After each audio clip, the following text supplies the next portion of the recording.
आज हम लोग जो फ्रूट क्रॉप डिस्कस करने जा रहे हैं वो है सपोटा, डेट पाम, बेर और आंवला। ये बहुत छोटा छोटा है, इसीलिए सभी को एक में ही डिस्कस करेंगे। तो फर्स्ट यहाँ पे देख रहे हैं सपोटा है, और जिसका बोटनिकल नेम होता है एचरस जपोटा, और इसका फैमिली है सपोटेसेई। और सेंटर ऑफ ओरिजिन कहाँ पे है? ट्रॉपिकल अमेरिका में। ओरिजिन इसका ट्रॉपिकल अमेरिका है, और इसमें पोलिनेशन होता है जो कि क्रॉस पोलिनेटेड है। और फ्रूट कंटेन करता है 50 to 20% डाइजेस्टेबल शुगर। कर्नाटका है the largest area and production of sapota followed by Gujarat. तो सबसे ज़्यादा यहाँ पे देख रहे हैं एरिया और प्रोडक्शन है कर्नाटका का, और उसके बाद है गुजरात का।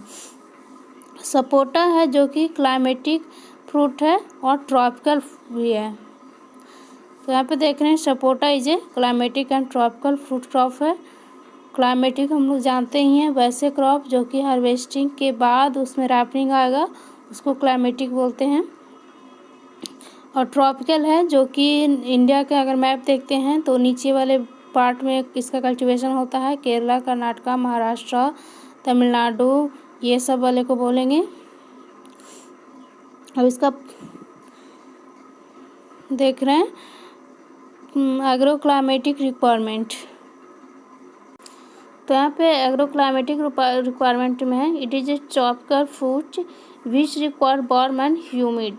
तो ये ट्रॉपिकल फ्रूट्स है और इसको रिक्वायर्ड होता है वार्म एंड ह्यूमिड क्लाइमेट।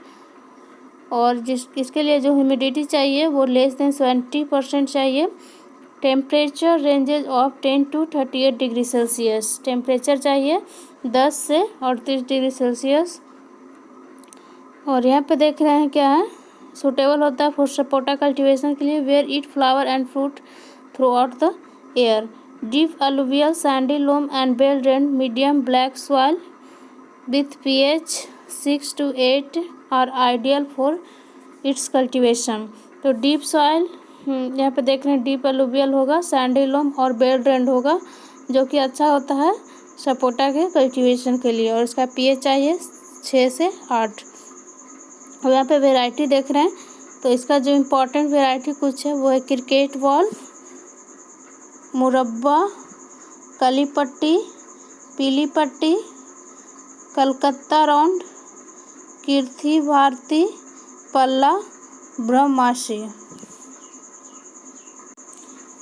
अब यहाँ पे प्लांटिंग मटेरियल देख रहे हैं, तो सपोटा है जो कि कॉमर्शियली प्रोपेगेटेड किया जाता है वेजिटेटिव मेथड, एयर लेयरिंग के द्वारा, गुटी लेयरिंग के द्वारा, ग्राफ्टिंग के द्वारा और बर्डिंग के द्वारा। अब यहाँ पे प्लांटिंग सीजन देख रहे हैं, तो प्लांटिंग हम लोग इसका जनरली करते हैं कब? Planting can be done in any season provided irrigation facility. कभी भी कर सकते हैं अगर हम लोग उसमें इरिगेशन प्रोवाइड कर सकते हैं तो।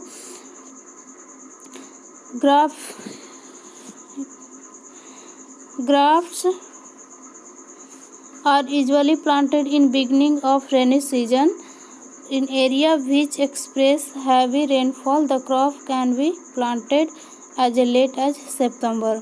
तो अगर हैवी रेनफॉल होता है तो उसको हम लोग लेट में प्लांटिंग करेंगे, सितंबर में। और यहाँ पे देख रहे हैं स्पेसिंग कितना चाहिए, तो normally planting is done at distance of 10 metre to 10 metre in square system. और इसमें हम लोग 100 प्लांट्स लगा सकते हैं। हाईली डेंसिटी चाहिए तो उसके लिए 5:5 मीटर लगाएंगे। Up to age of 13 year the has been adopted successfully. अब यहाँ पे ग्रोथ रेगुलेटर देख रहे हैं। Fruit drop is very serious problem in sapota. Fruit drop होता है जो कि सीरियस प्रॉब्लम होता है सपोटा में, और इसके लिए हम लोग स्प्रे करते हैं GA3 @50 से लेकर के 100 ppm at the time of flowering. Is quite effective रहता है for getting better fruit set and also preventing fruit drop. Pruning क्या है? Pruning is done to express the tree to sunlight and to remove the dead and diseased branch. Pruning हम लोग करते हैं remove करने के लिए डेड एंड डिजीज पार्ट को, this is mainly done to regulate the vegetative growth, और इससे क्या होता है, वेजिटेटिव ग्रोथ रहता है वो रेगुलेट हो जाता है। In order to improve productivity and quality of a fruit, और से प्रोडक्टिविटी और फ्रूट्स का जो क्वालिटी रहता है वो भी इंक्रीज करता है। एवरेज यील्ड यहाँ पे देख रहे हैं, sapota start bearing at a third year of planting but economic yield can be obtained 5 year. तो यहाँ पे देख रहे हैं कि स्टार्ट बेयरिंग हो जाता है 3 ईयर में, लेकिन अगर हम लोग को इकोनॉमिक बेयरिंग चाहिए तो उसमें 5 ईयर लगता है।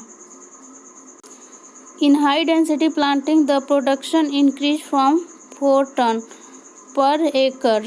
अगर हम लोग हाई डेंसिटी प्लांटिंग करते हैं तो प्रोडक्टिविटी 4 टन हो जाएगा पर एकड़ in the 5th year to 6 ton per एकड़ in 7th year. Therefore, the yield stabilized at 8 ton per acre from 8 to 50 year। अब यहाँ पे स्टोरेज देख रहे हैं इसका, तो sapota being a climacteric fruit has to be riped artificially. तो सपोटा है जो कि क्लाइमेटिक फ्रूट्स है, इसको हम लोग राइप करेंगे artificially. Unripe fruits can be riped by applying ethephon 1000 ppm at 20 to 25 degree Celsius, जो कि जिसको स्टोर कर सकते हैं 5 वीक के लिए। Wrapped one can be store 2 से 3 degree Celsius at 90 to 95% relative humidity, और इसको हम लोग 6 वीक के लिए स्टोर कर सकते हैं। अब यहाँ पे डिजीज़ देख रहे हैं, तो मेन डिजीज़ रिपोर्टेड और द लीफ स्पॉट। तो इसमें जो मेन डिजीज़ होता है वो लीफ स्पॉट है, फिलोस्पोरा के इंडिका के कारण होता है। बेस रॉट होता है, सेराटोकस्टिस पैराडॉक्सी के कारण। तो यहाँ पे देख रहे हैं जो बेस रॉट है वो किसके कारण हो रहा है, सेराटोसिस्ट्स पैराडॉक्सी के कारण। और हॉट रूट है जो कि फाइटोप्थोरा पैरासिटिका के कारण। और एंथ्रैक्नोज है जो कि क्लॉट्रिचिकम गॉसिपोराइडिस के कारण। और एप्लीकेशन इसके लिए हम लोग क्या करेंगे, डाइथेन का M45 का, कॉपर ऑक्सीक्लोराइड का 3 ग्राम का पर लीटर वाटर में। और इसका इंसेक्ट पेस्ट देख रहे हैं, leaf weaver, hairy caterpillar and bird bomb. और कॉमन पेस्ट होता है। स्प्रे करेंगे विथ फॉसलोन का स्प्रे करेंगे 35 EC 2 ml पर लीटर। क्लोरोपाइरिफॉस का स्प्रे करेंगे 20 EC और इंडोसल्फान का 35 EC, जो कि इफ़ेक्टिव रहता है कंट्रोल करने के लिए पेस्ट का।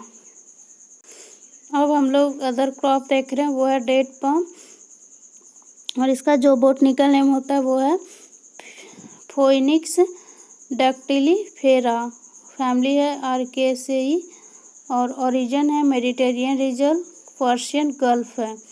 डेट है जो कि डिसिडियस फ्रूट होता है और हाईली क्रॉस पोलिनेटेड है। 2 से 3 male plants are enough for pollination 100 female plant. तो 2 से 3 प्लांट्स इनफ होते हैं 100 फीमेल प्लांट को पोलिनेशन करने के लिए। डेट फार्म होता है जो कि हाईली साल्ट टॉलरेंट होता है, जितने भी फ्रूट क्रॉप होते हैं उसमें। और इसका जो कॉमनली प्रोपेगेशन किया जाता है वो ऑफ शूट से किया जाता है। इसका वेराइटी यहाँ पे देख रहे हैं क्या है, खाद्रावे, मेदजुल, बरही, हालवे, खुंजी। और date contains 75 to 80% carbohydrate in the form of inverted sugar, और ये सिंगल सीडेड बेरी फ्रूट्स होता है।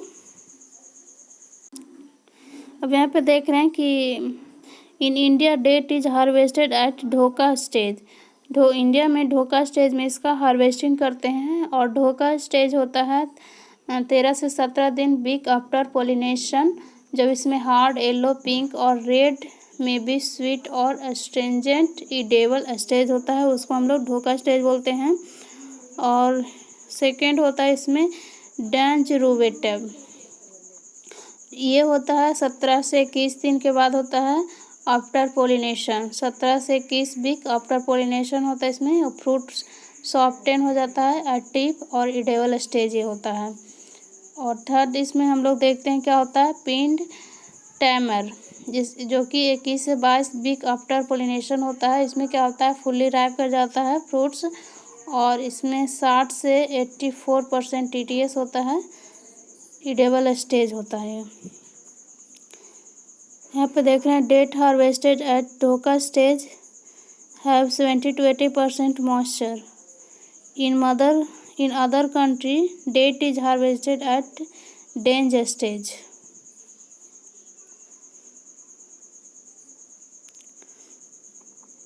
अब यहाँ पे देख रहे हैं metaxenia is common in date palm. Fruit for fresh eating are preferred at dang stage. Drink of date palm is known as dibbis. और liquor prepared from date palm is arak. जो लिक्यूर प्रिपेयर करते हैं date palm से उसको अरक बोलते हैं, popular होता है इराक में। और यहाँ देख रहे हैं ड्राई डेट को छुहारा बोलते हैं, और सॉफ्ट डेट रहता है उसको खजूर बोलते हैं। यहाँ पे सॉफ्ट डेट और हार्वेस्टेड एट पिंड स्टेज। तो सॉफ्ट डेट अगर हम लोग को चाहिए तो हम लोग हार्वेस्टिंग करेंगे पिंड स्टेज में, यानी कि 21 से 22 वीक आफ्टर पोलिनेशन। उसके बाद यहाँ पे देख रहे हैं क्या, ढोका फ्रूट और सक्सेसफुली प्रोसीड टू प्रिपेयर छोहारा। अब यहाँ पे अदर क्रॉप देख रहे हैं, वो है बेर। बेर का बोटनिकल नेम होता है जेजीफस मोरेटाना, और इसका फैमिली रेमिनिएसी। ओरिजिन होता है इंडो चाइना और इंडिया, और इसको किंग ऑफ एरिड फ्रूट बोला जाता है, पुअर मैन फ्रूट्स भी बोला जाता है। बेर है जो कि extremely drought hardy and salt tolerant fruit crop होता है, और बेस्ट टाइम होता है इसके प्रूनिंग के लिए एंड ऑफ मई और मिडिल जून। ये जनरली पूछा जाता है, इम्पॉर्टेंट होता है। बेर में प्रूनिंग कब करते हैं, तो हम लोग इसको मई या तो मिडिल जून में करेंगे। और यहाँ पे देख रहे हैं बेर crop is heavily drastically pruned. यहाँ पे वेराइटी देख रहे हैं तो डोडिया है जो कि रेसिस्टेंट है फ्रूट फ्लाई से। Yearly variety suitable for dry area, गोला और किथली और सेब। मिडिल मैच्योरिटी में देख रहे हैं क्या है, मुंडिया है, बनारसी है, जोगिया है और मेहरूम है। लेट मैच्योरिटी में देख रहे हैं उमरान है, ओरिजिनेटिंग फ्रॉम राजस्थान, इलायची, कत्था, और इसके बाद देख रहे हैं क्या है, पथनी। इसमें डिजीज होता है मेनली रूप से पॉटरी मिलीड्यू होता है, जो कि ऑडियम जुजीबी के कारण होता है, वेराइटी इंडिका। और इंसेक्ट पेस्ट होता है फ्रूट फ्लाई, कार्पोमिया भिसुवियाना। अब हम लोग जो अदर क्रॉप देखने जा रहे हैं वो है आंवला, और इसका बोटनिकल नेम होता है इम्ब्लिका ऑफिशियनालिस, फैमिली यूफोर्बिएसी। इसका ओरिजिन है सेंट्रल टू सॉदर्न इंडिया, और is also known as Indian gooseberry भी इसको बोला जाता है, और ये इंडिजिनस फ्रूट है। आंवला इज ए डिसीडियस ट्री है, आंवला है जो कि डिसीडियस ट्री है और डीप रूटेड होता है, स्पर्स फोलिएज। ये सब ट्रॉपिकल फ्रूट है और प्रेफर करता है ड्राई सब ट्रॉपिकल क्लाइमेट। आंवला में विटामिन सी रिच होता है, 600 mg पर ग्राम होता है, और इसका पोलिनेशन हम लोग प्रोपेगेशन करते हैं पैच बर्डिंग से नॉर्दर्न इंडिया में। Training modified central leader system करते हैं, लार्ज साइज साउंड फ्रूट और mostly utilize for preservation and candy. अब यहाँ पे इसका वेराइटी देख रहे हैं, Banarasi early maturity best for मुरब्बा के लिए होता है, बनारसी होता है जो, और कंचन है जो कि रेगुलर बेयरर होता है, नोन एज Na4 भी इसको बोला जाता है। ये पूछा जाता है कंचन को क्या है, इसको Na4 याद रखेंगे। और चकैया है जो कि अल्टरनेट बेयरिंग होता है। अब यहाँ पे देख सकते हैं Na6 है, सीडलिंग सिलेक्शन फ्रॉम चकैया और आइडियल होता है कैंडी के लिए। तो ये पूछा जाता है Na6 है जो कि किसका सिलेक्शन है, तो यहाँ पे याद रखेंगे चकैया का है। और हाथी झूल suffer from fruit necrosis is also called Francis. इसमें डीजी जो लगता है वो है रिंग रस्ट और फ्रूट नेक्रोसिस। और जो फ्रूट नेक्रोसिस है बोरोन की डिफिशिएंसी से होता है। Francis variety is highly susceptible होता है। और इंसेक्ट पेस्ट है बार्क ईटिंग कैटरपिलर, इंडरबेला क्यूडरिनोटाटा। यहाँ पे देख रहे हैं कि बार्क ईटिंग कैटरपिलर है वो किसके कारण होता है, इंडोरबेला क्यूडरिनोटाटा के कारण।